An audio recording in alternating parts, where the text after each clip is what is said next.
जय श्री श्याम एवरीवन। जैसे कि हमें पता है कि we name a polygon by counting its sides, यानी कि साइड्स को काउंट करके हम जो है पॉलीगन का नेम रखते हैं। जैसे कि अगर पॉलीगन होता क्या है, a simple closed figure made up by line segment, यानी कि स्ट्रेट लाइन से मिलकर बनेगा और क्लोज्ड होगा, कहीं से भी ओपन नहीं होगा और सिंपल होगा, एक दूसरे को कोई भी लाइन सेगमेंट काटेगा नहीं, उसे पॉलीगन कहते हैं। सबसे कम साइड का स्मॉलेस्ट पॉलीगन होता है ट्रायंगल, जिसकी 3 साइड्स होती हैं।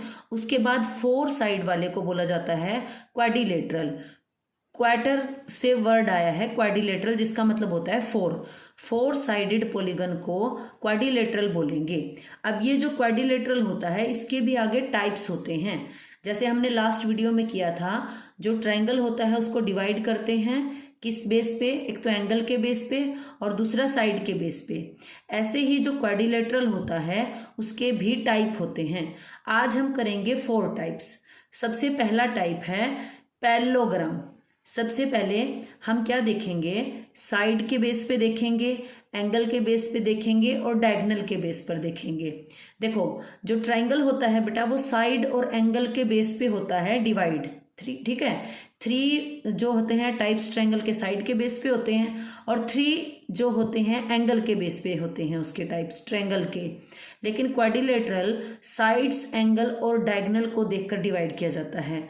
अब डायगोनल को लेकर के ट्रायंगल क्यों नहीं डिवाइड किया गया? बिकॉज जो ट्रायंगल होता है उसके अंदर डायगोनल नहीं होते। अब दिमाग में क्वेश्चन आना चाहिए, डायगोनल क्या होता है?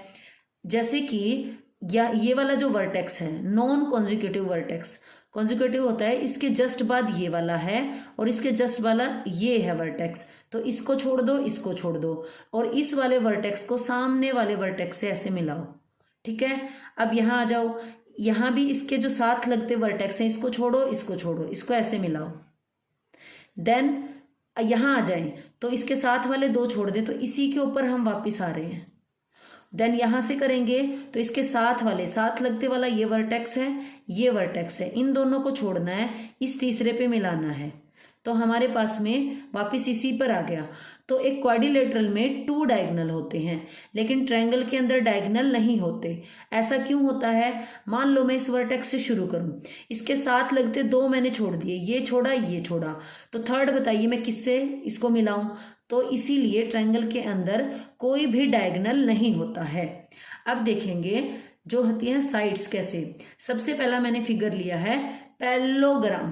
पैरेलल का मतलब होता है 2 लाइनें जो हमेशा साथ साथ चलेंगी लेकिन कभी भी मिलेंगी नहीं और उनके बीच का डिस्टेंस इक्वल रहेगा, तो उसी से बना है पैरेललोग्राम।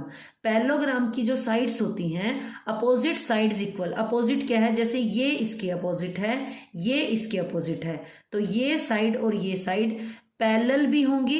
पैरेलल का मतलब है साथ साथ चलेंगी लेकिन कभी भी मिलेंगी नहीं। उसके बाद में ये साइड इसके इक्वल होगी और पैरेलल भी होंगी और इक्वल भी होंगी। अब इनके एंगल कैसे होंगे? इसके एंगल जो पैरेललोग्राम के हैं, अपोजिट एंगल, जैसे कि ये एंगल इसके अपोजिट है और this one angle this one के अपोजिट है, तो इसके जो अपोजिट एंगल हैं वो क्या रहेंगे? इक्वल रहेंगे। एंड डायगोनल क्या रहेंगे? जो डायगोनल होंगे ना, ये जहां पर काट रहे हैं, बाइसेक्ट। बाई का मतलब होता है 2, सेक्ट का मतलब काटना, यानी कि 2 इक्वल पार्ट में उसको काटेगा, वन अनदर, एक दूसरे को। यहाँ पर 2 डायगोनल है, 1 एंड 2, ये एक दूसरे को यहाँ पर काट रहे हैं। ये डायगोनल की लेंथ इक्वल नहीं होगी लेकिन बाइसेक्ट करेंगे। बाई का मतलब क्या है? अगर ये 5 सेंटीमीटर है ना इतना पोर्शन, तो ये भी 5 होगा। अगर ये 6 है तो ये भी क्या होगा? 6 होगा। तो इसीलिए बाइसेक्ट कर रहे हैं। जैसे 12 को 2 पार्ट में डिवाइड कर दिया, 6 6।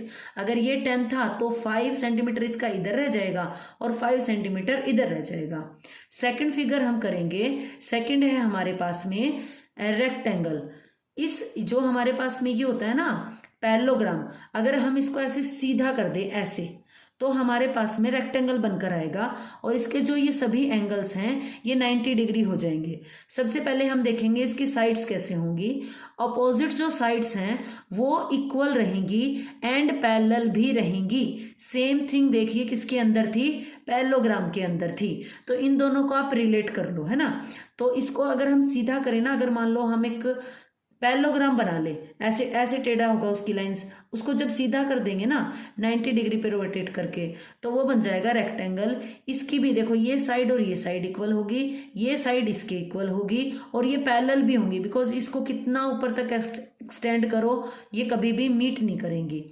ऑल एंगल्स, अब बात करते हैं एंगल की, सभी के सभी एंगल इसके 90 डिग्री के होंगे। यहाँ पर क्या था, अपोजिट एंगल इक्वल थे, लेकिन इसमें सभी के सभी एंगल 90 डिग्री होंगे। अगर बताओ सभी के सभी 90 हैं तो अपोजिट भी इक्वल हुए कि नहीं हुए, सारे इक्वल हैं तो अपोजिट तो इक्वल अपने आप से ही होंगे, है ना। तो यानी कि क्या एक रेक्टेंगल जो रेक्टेंगल है उसमें अगर 90 के एंगल हैं और इसके अंदर अपोजिट एंगल इक्वल हैं, डायगोनल आर क्या रहेंगे, इसके इक्वल रहेंगे। जो डायगोनल है वो क्या रहेंगे, इक्वल रहेंगे। हमने देखा था पैरेललोग्राम के अंदर जो डायगोनल है, पैरेललोग्राम के अंदर जो डायगोनल होंगे वो इक्वल नहीं होंगे, बाइसेक्ट करेंगे। लेकिन रेक्टेंगल के अंदर जो डायगोनल होंगे वो क्या होंगे, इक्वल होंगे। क्या होंगे, वो इक्वल होंगे। अगर ये 12 सेंटीमीटर है ना तो ये पूरा का पूरा, तो ये भी क्या होगा, 12 सेंटीमीटर होगा। अब बात करते हैं हम रोम्बस की। रोम्बस के अंदर क्या होता है, सभी की सभी साइड्स इक्वल होती हैं। बच्चों को बहुत कंफ्यूजन रहता है रोम्बस में और स्क्वायर में। आज आपको बिल्कुल भी डाउट नहीं रहेगा इसमें। जैसे कि रोम्बस है, इसकी सभी साइड्स इक्वल होती हैं, ऑल 4 साइड्स इक्वल। सबसे पहले हमने इसकी साइड्स देख ली, अब हम इसको देखेंगे, इसके देखेंगे angles. Opposite angles are equal. Opposite कैसे, ये वाला एंगल। अब हम बात करेंगे स्क्वायर की। स्क्वायर के अंदर क्या होता है, सभी साइड्स इक्वल होती हैं, ऐसा तो रोम्बस के अंदर भी था। अब इसके अंदर क्या अलग होता है वो देखेंगे। ऑल 4 साइड्स आर इक्वल, ठीक है जी, इसकी भी 4 साइड्स इक्वल थी। All angles are 90 degree, it's must. सभी के सभी जो एंगल होंगे वो 90 डिग्री के होंगे, इट्स मस्ट एंड मस्ट। सभी एंगल क्या होंगे, 90 डिग्री के। डायगोनल जो है बाइसेक्ट करेंगे, जो डायगोनल है bisect each other at right angles and are equal.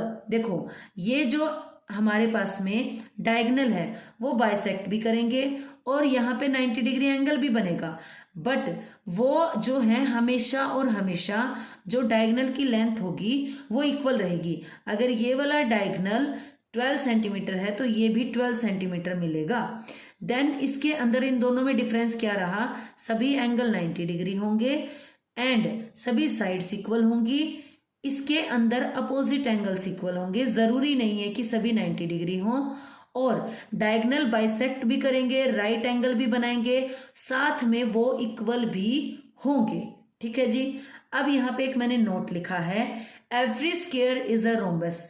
जो स्क्वायर होगा ना वो रोम्बस हो सकता है, बिकॉज देखो इसके अपोजिट एंगल क्या होंगे, इक्वल होंगे। अगर सभी 90 डिग्री हैं तो ये अपोजिट अपने आप से इक्वल हो गए भाई, है ना। तो ये 90, ये 90, ये 90, ये 90, तो अपोजिट भी इक्वल हुए। अगर सभी के सभी इक्वल हुए तो एक जो स्क्वायर होता है ना बेटा, एवरी स्क्वायर, वो रोम्बस हो सकता है।